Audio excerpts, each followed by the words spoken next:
And that's all they did. That's how they primed race. They simply asked people before they started doing the questions what their race was. The other half of subjects did the same questions, but when they were asked to fill out the cover sheet, there was no question about their race. So the only thing that varied between these two groups was whether they'd been asked about their race or not before starting. Everything else is identical.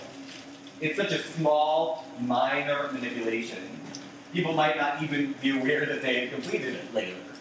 But the thinking is that it could be that these stereotypes are so present that it's really easy to activate them with even the most subtle of questions, or it could be that that's too subtle, it really needs to be blatantly said that the test is diagnostic in order to activate the stereotypes. Dependent variable is number of items solved on this supposedly non-diagnostic test.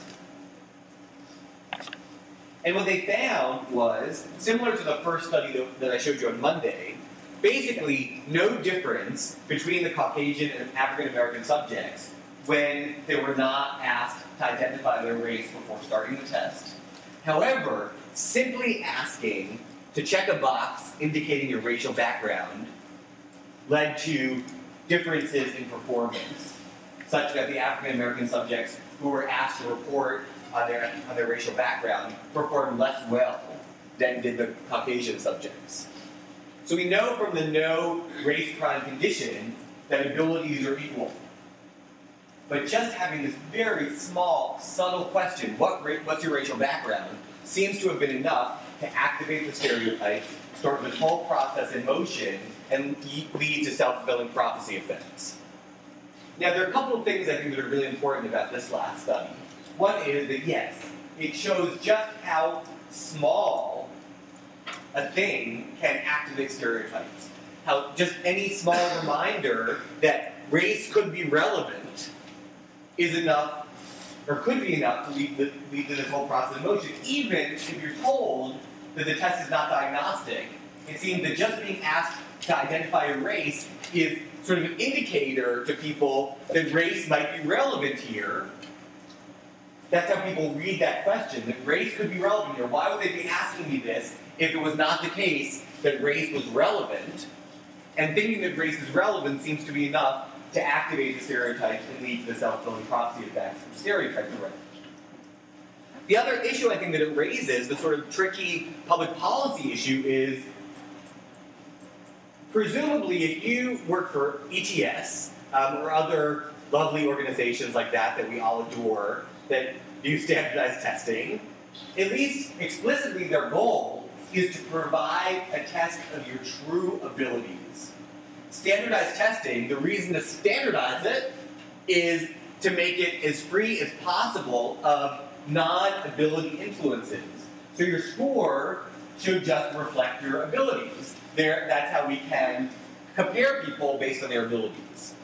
But what this research shows us is that something as small and subtle as simply asking somebody what their racial background is can lead people to perform differently on the test than they might otherwise, and it might obscure their actual ability because their influence is, in this case, their performance is negatively influenced by the question, and thereby not a true, accurate readout of their ability. So it really raises difficult questions about how one might be able to design standardized tests that really do provide an index of people's ability without being messed up, basically, by things like self-fulfilling prophecy effects that could influence performance separate from abilities. And it really presents problems, given that these effects can happen in such subtle circumstances. When you're just simply asked to mark down what your race is, it really becomes hard to know how you could design a standardized test that really did indicate abilities without being influenced by these self-fulfilling prophecy factors. And it also makes us a little bit worried, I think, about the ability of current standardized testing to truly read out abilities based on performance. Any questions about those studies? Yeah? They were done in the 70s, you said? No, those were done in the late 90s and early 2000s, so those are much more recent. And this, I should say, this stuff is really popular. So there's constantly now research using stereotype threat, applying it to different situations. But this research was done late 90s, early 2000s.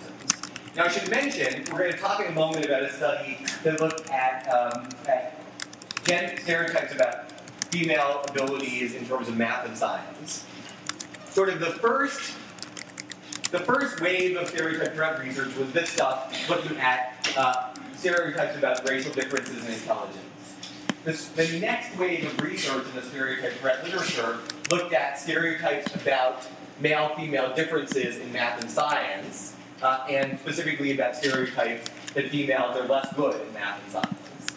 And to make a long story as brief as possible, basically you can replicate just about all the findings that I've showed you so far about racial stereotypes. You can replicate them basically identically, looking at gender stereotypes about math and science performance. So, what do I mean by that? If you tell people a test is diagnostic, you can get males and females to perform differently on a math test. If you tell them it's not, they'll perform the same.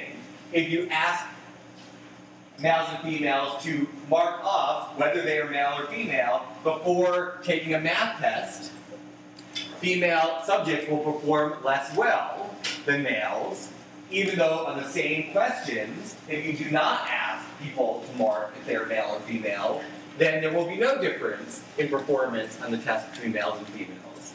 So you really get parallel findings where for women in math and science situations, activating a stereotype can lead to worse performance, even controlling for ability. So the pattern of findings for the gender stereotype is really similar as for the racial stereotypes.